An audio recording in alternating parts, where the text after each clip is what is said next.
तो हेलो मेरे प्यारे दोस्तों, कैसे हैं आप लोग। दोस्तों मैं आशा करता हूँ आप लोग बिल्कुल मस्त होंगे और स्वस्थ होंगे। दोस्तों आज के इस वीडियो में हम बात करेंगे कि हम कैसे एक चालाक इन्वेस्टर बन सकते हैं। एक चालाक इन्वेस्टर बनने के लिए हमें क्या क्या पॉइंट्स मालूम होने चाहिए।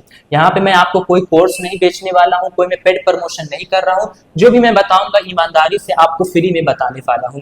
तो आज के इस वीडियो में हम सीखेंगे कि कैसे हम एक चालाक इन्वेस्टर बन सकते हैं। तो चलिए बिना देर के हुए आज की इस वीडियो को हम शुरू करते हैं। वीडियो में आगे बढ़ने से पहले अगर आप इस वीडियो में नए हैं तो वीडियो को लाइक कीजिए और हमारे इस चैनल को वारिस ऑफ फ्रेंड्स को सब्सक्राइब कीजिए, ताकि इस तरीके के वीडियोस जो है वो आपको मिलती रहे। तो आपको एक चालाक इन्वेस्टर बनने के लिए आपको 3 पॉइंट जो है वो मालूम होने चाहिए। नंबर 1 जो पॉइंट है वो हमें ये देखने को मिलता है कि हमें किस वक्त मार्केट के अंदर में पैसा इन्वेस्टमेंट करना चाहिए जो हमारे लिए सही हो। ये चीज आपको मालूम होना चाहिए। सेकंड नंबर में जो हमारा दूसरा पॉइंट है वो ये है कि हमने जो भी पैसा मार्केट के अंदर में लगाया है उस पैसे को हमें कब रिडीम करना चाहिए, कब विड्रॉवल करना चाहिए। ये चीज हमें मालूम होना चाहिए जिससे हम प्रॉफिट बुक कर सके। तीसरा पॉइंट ये है कि हमने जो भी पैसा मार्केट में लगाया है और लगा करके हमने जो भी पैसा कमाया है उस पैसे का हम टैक्स जो है वो कैसे बचा सकते हैं। तो चलिए तीनों पॉइंट को मैं यहाँ पे कवर करने की कोशिश करता हूँ, तीनों को मैं डिटेल्स में आपको बताऊंगा। उससे पहले मैं आपको एक छोटी सी कहानी बताने वाला हूं, जिस कहानी से आपको ही सारा चीज समझ में आ जाएगा। दोस्तों मैं यहाँ पे आपको कहानी बताऊंगा एक व्यापारी की कहानी। व्यापारी कौन होता है? व्यापारी वो होता है जो मार्केट से ही चीजों को खरीदता है और मार्केट में इन चीजों को बेचता है। तो क्या अगर वो व्यापारी जब चाहे मार्केट से सामान खरीद ले और जब चाहे वो मार्केट में सामान को बेच दे, तो क्या वो प्रॉफिट बुक कर सकते हैं? नहीं बुक कर सकता है, क्योंकि उसने कोई रूल को फॉलो नहीं किया। लेकिन आज के वक्त में अगर आप व्यापारी पे नोटिस करेंगे तो आपको चीजें सीखने को मिलेगी। आप व्यापारी को ध्यान से देखेंगे तो व्यापारी उस वक्त सामान को खरीदता है जब मार्केट में उसे चीजें जो है वो सस्ते कीमत पे मिल रही होती है, और वो उस वक्त सामान को बेचता है जिस वक्त उस सामान को उसे मार्केट में ज्यादा कीमत मिल रहा होता है। यानी कि सस्ते में वो खरीदता है और महंगे में वो बेचता है। ऐसे व्यापारी जो होते हैं वो काफी ज्यादा प्रॉफिट जो है वो बुक कर पाते हैं। तो चलिए मैंने आपको छोटी सी कहानी बता दी है, अब हम एक एक करके पॉइंट्स को कवर करते हैं।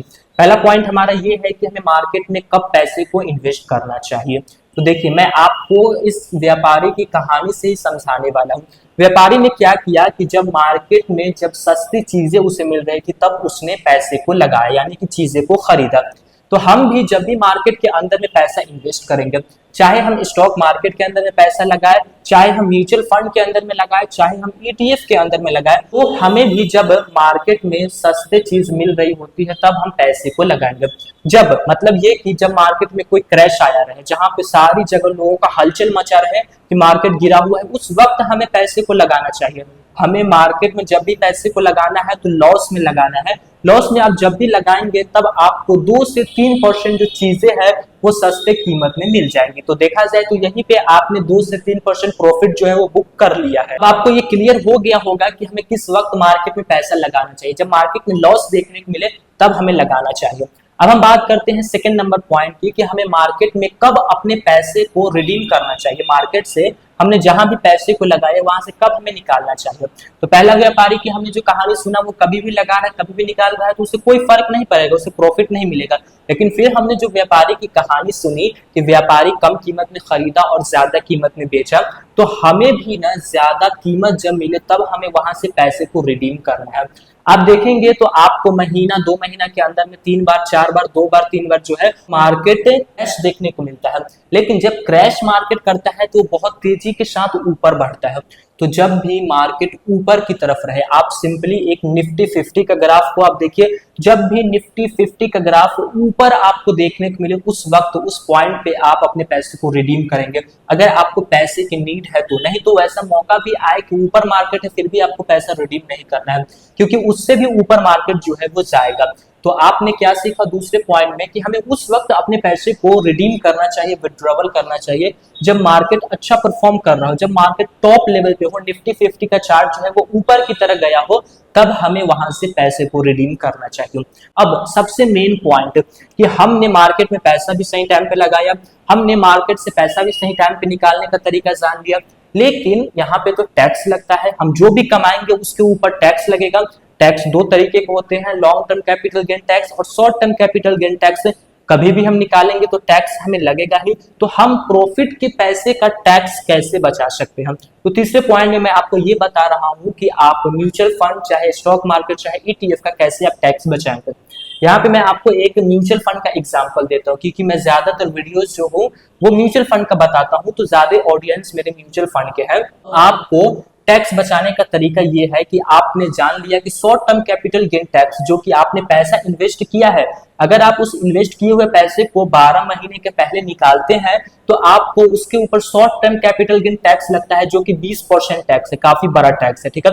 और दूसरा टैक्स हमें देखने को मिलता है long term capital gain tax, जो कि आपने पैसे इन्वेस्ट किया है और इन्वेस्ट करने के बाद आप साल भर के बाद उस पैसे को रिडीम करेंगे तो आपको long term capital gain tax में आप आते हैं। Long term capital gain tax में देखने को मिलता है 12.5% का, लेकिन 12.5% के साथ साथ हमें government long term capital gain tax में हर एक फाइनेंशियल ईयर में 1,25,000 रुपए का जो है वो छूट देता है। तो short term capital gain tax वालों के लिए कोई यहाँ पे तरीका नहीं है टैक्स बचाने के लिए, लेकिन long term capital gain tax वालों के लिए एक तरीका है जिसको हम यूज करेंगे तो हम हर एक साल टैक्स को बचाएंगे।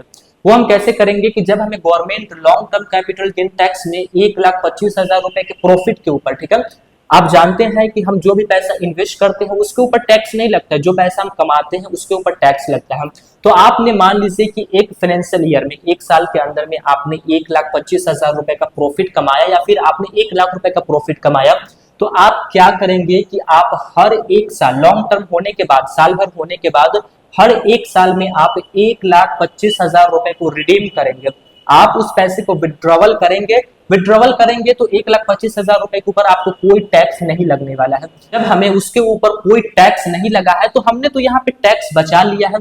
अब हम क्या करेंगे कि 1,25,000 रुपए को विड्रॉवल करके टैक्स भी बचा लिया है और 1,25,000 रुपए को उठा करके फिर से इन्वेस्ट कर देंगे। ऐसा आप करेंगे तो आपके पोर्टफोलियो का वेल्थ भी खराब नहीं होगा और आप टैक्स भी बचा लेंगे। मान लीजिए कि आपने 1,25,000 रुपए के ऊपर टैक्स बचाया है 12.5%, तो 1,25,000 रुपए का 12.5% जो टैक्स बनता है वो 12,500 से लेकर के 15,000 के आसपास बनता है। यानी कि आप हर एक साल जो है वो 15,000 रुपए टैक्स को बचा रहे हैं। 15,000 रुपए सोचिए तो आपका री इन्वेस्ट हो जा रहा है, उससे आपका वेल्थ जो है वो बढ़ता जा रहा है। ये 3 पॉइंट थे जो आपको जानना जरूरी था कि कब हमें पैसा लगाना चाहिए, कब पैसे को निकालना चाहिए और कब हम टैक्स को बचा सकते हैं। अगर दोस्तों आपको ये जानकारी पसंद आई है तो वीडियो को लाइक कीजिए और हमारे इस चैनल को वारिस ऑफ फाइनेंस को सब्सक्राइब कीजिए, ताकि इस तरह की वीडियोस जो है वो आपको मिलती रहे। फिर मिलेंगे दोस्तों एक नए वीडियो में, तब तक के लिए जय हिंद, जय भारत।